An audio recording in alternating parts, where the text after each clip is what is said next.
अस्सलाम वालेकुम फ्रेंड्स। तो आज का हमारा टॉपिक है, कहानी है दोस्तों की पढ़ाई भाग 1, जिसमें कि एक गरीब रहता है और एक अमीर रहता है। ये पहला भाग है। गांव सूरजपुर की सुबह हमेशा की तरह चिड़ियों की चहचहाट और खेतों की ताज़ी मिट्टी की खुशबू से शुरू होती है। गांव के बीचों बीच एक पुराना सरकारी स्कूल था, प्राथमिक विद्यालय। सूरजपुर दीवारों का रंग हल्का पीला, जगह जगह से पपड़ी छटी हुई और बरामदे में रखी लकड़ी की पुरानी बेंचें, जिन पर बच्चों के नाम और छोटे छोटे दिल के निशान खुदे रहते थे। इस टाइप से इन लोगों का स्कूल था, सरकारी स्कूल। और यही वो स्कूल था जिसमें पढ़ता था राकेश, गांव के एक साधारण विकास किसान का बेटा। उसके पिता रामलाल दिन भर खेतों में पसीना बहाते और माँ घर के सारे काम संभालती। राकेश का स्कूल बैग पुराना था, जो उसके बड़े भाई से मिला था, लेकिन उसके अंदर रखी किताबें हमेशा साफ सुथरी और व्यवस्थित रहती। सरकार से मिलने वाली मुफ्त किताबें और यूनिफॉर्म ही उसकी पढ़ाई का सहारा थी। इतना ज़्यादा वो गरीब था। और दूसरी ओर गांव के ही दूसरे छोर पर रहता था अभय।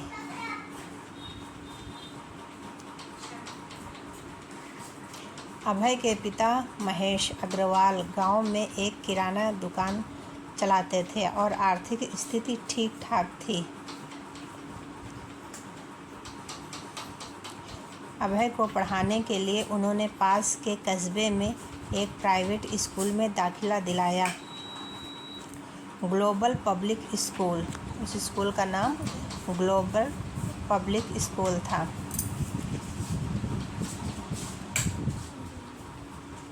वहाँ चमचमाते क्लासरूम, रंगीन पोस्टर, एयर कंडीशनर और अंग्रेजी में पढ़ाने वाले टीचर थे।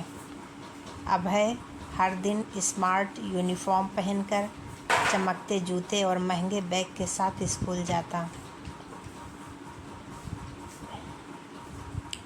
पढ़ाई की शुरुआत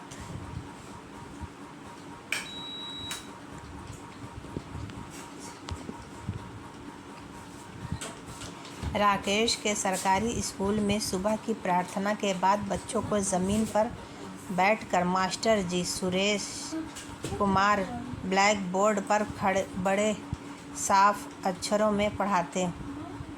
वे जानते थे कि बच्चों के घर में पढ़ाई का माहौल नहीं मिलता, इसलिए स्कूल में ही सब कुछ अच्छे से समझाने की कोशिश करते। वे अक्सर कहते, बच्चों, किताब से ज़्यादा ज़रूरी है समझना, रटने से नहीं, सोचने से आगे बढ़ा जाता है।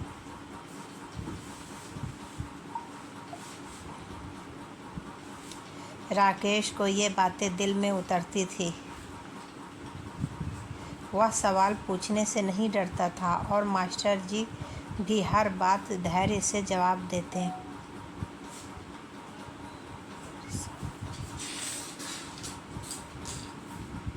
अभय के प्राइवेट स्कूल में पढ़ाई का तरीका अलग था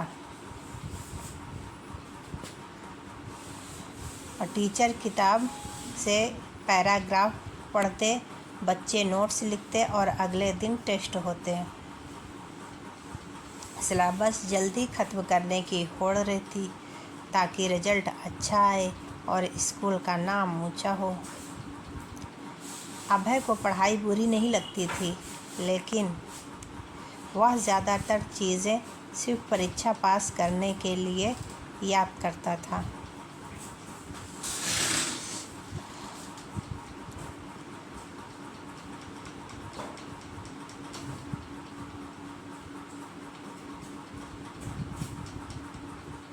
दोनों दोस्तों की मुलाकात। राकेश और अभय बचपन से दोस्त थे। शाम को जब पढ़ाई ख़त्म होती तो दोनों गांव के तालाब के पास बैठते और बातें करते। अभय अक्सर अपने स्कूल की बड़ी बड़ी इमारत, अंग्रेजी बोलने वाले बच्चों और कंप्यूटर लैब के किस्से सुनाता। राकेश चुपचाप सुनता, मुस्कुराता और फिर अपने स्कूल की कहानियाँ बताता, जहाँ मास्टर जी बच्चों को खेतों के पौधों से विज्ञान समझाते या गणित को खेलों के जरिए सिखाते, खेल खेल करके वो गणित सिखाते। घर का माहौल।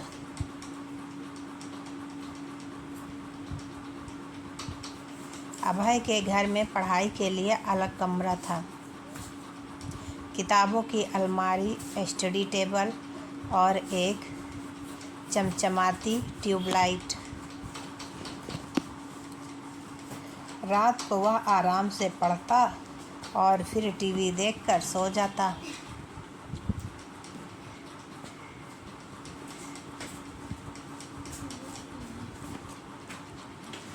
राकेश के घर में बिजली अक्सर चली जाती थी, जो गरीब था। वो लालटेन की रोशनी में पढ़ाई करता था और दिन में खेतों में पिताजी का हाथ बटाता। कई बार तो पढ़ाई का समय निकालना मुश्किल हो जाता, लेकिन राकेश ने कभी शिकायत नहीं की। उसके चेहरे पर हमेशा एक शांति और आत्मविश्वास झलकता।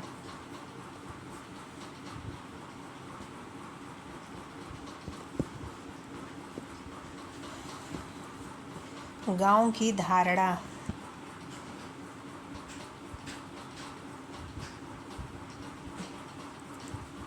गांव की सोच। गांव के लोग मानते थे कि प्राइवेट स्कूल में पढ़ाई अच्छी होती है और सरकारी स्कूल में बस समय काटा जाता है। जब भी कोई नया बच्चा स्कूल जाने लायक होता, माता पिता कोशिश करते कि उसे कस्बे के प्राइवेट स्कूल में भेजा जाए। राकेश के माता पिता भी ये बातें सुनते थे, लेकिन उनकी आर्थिक स्थिति प्राइवेट स्कूल की फीस नहीं झेल सकती थी।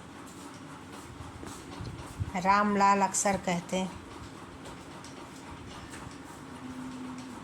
बेटा, पढ़ाई किताब से नहीं मेहनत से होती है। जगह कोई भी हो, लगन होनी चाहिए।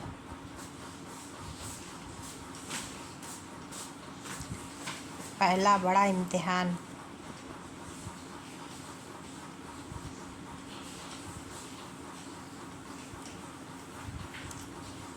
पाँचवीं की बोर्ड परीक्षा नज़दीक थी। अभय के स्कूल में तैयारी के लिए स्पेशल कोचिंग क्लास लगी थी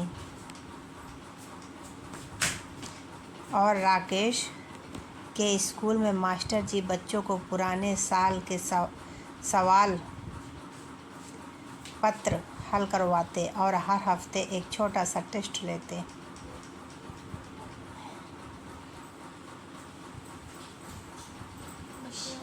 अभय रोज़ कोचिंग जाता, नोट्स बनाता और फटाफट रटकर याद करता। राकेश धीरे धीरे समझ कर पढ़ता, कभी खेत में पौधों के बारे में विज्ञान के चैप्टर से जोड़कर, तो कभी गांव के बजट से गणित के सवालों को समझकर।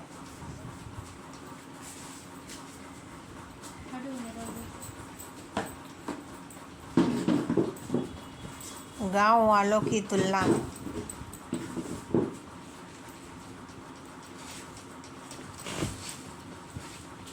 परीक्षा से पहले गांव के चौराहे पर लोग बैठकर बातें कर रहे थे। कोई कह रहा था, देखना, अभय तो ज़रूर टॉप करेगा, उसका स्कूल बहुत अच्छा है। दूसरा बोला, राकेश भी अच्छा है, लेकिन सरकारी स्कूल का बच्चा आखिर सरकारी ही रहेगा।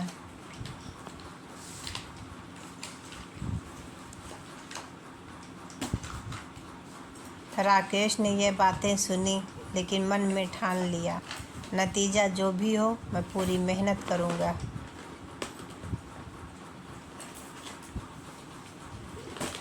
परीक्षा का माहौल।